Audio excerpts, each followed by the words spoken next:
ভাই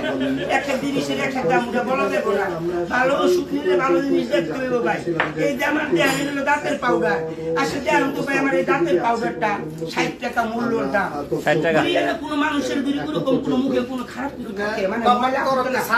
আমি আপনারে বলতেছি ওখানে যদি কোনো মানুষের ভাই একবার আসেন তো আপনাকে পাউডার নেওয়া লাগবো না আল্লাহ রস্তে আসেন আমার কোনো দাবি নাই আস্তে আস্তে অনেক মানুষ জমে গেছে পাউডার বিক্রি হচ্ছে যদি কোনো দিতে লাগে আমার কই দেন দেখবেন কোনো লাগবো না পরে খালি আপনি দেখবেন আমার দাঁত কিরকম লাগে ওই দিবে কেন নিবা সবাই একটা হাততালি দেন না তোমরা কেন কেউ নিবা আচ্ছা আমি কিন্তু তো মাপ না কেন মাপ না আমার এই মাংনা মলমটা আমি মাংনা বেচবে রাই এটার দামে বেচবো তোমার দিলাম কি লিগা তোমরা ব্যবহার করে দেখবা যে আমার মলম আর ওষুধ ঠিক আছে আচ্ছা আমি তোরা ভাই তোমাকে দিয়েছি কি পাউডার আমার ওষুধ থাকে একটু মেজে দেখো ভাই একটু মেজে দেখো বিদেশি চিকিৎসকরা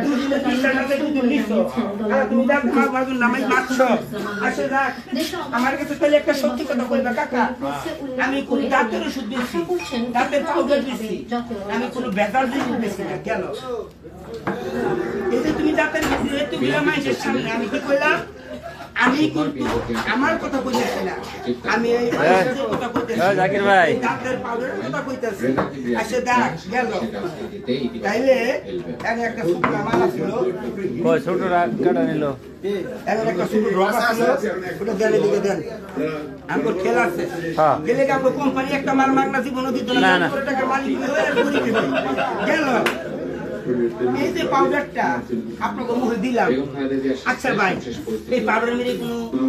দিতে আছে এই পাউডার মেরে কোনো মুখ জ্বলে এক নাম্বার কোম্পানি এক নাম্বার ব্যাগ যা কইছি তাই কইছি এটা কোনো তিনটা লাগবো না মুখ দিলে মুখ কোনো খারাপ লাগবো না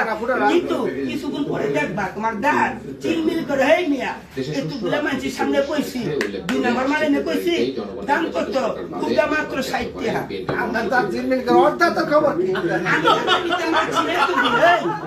আমি দাঁতের ভিতরে এতদিন মাছি না হ্যাঁ কি রকম কথা বলে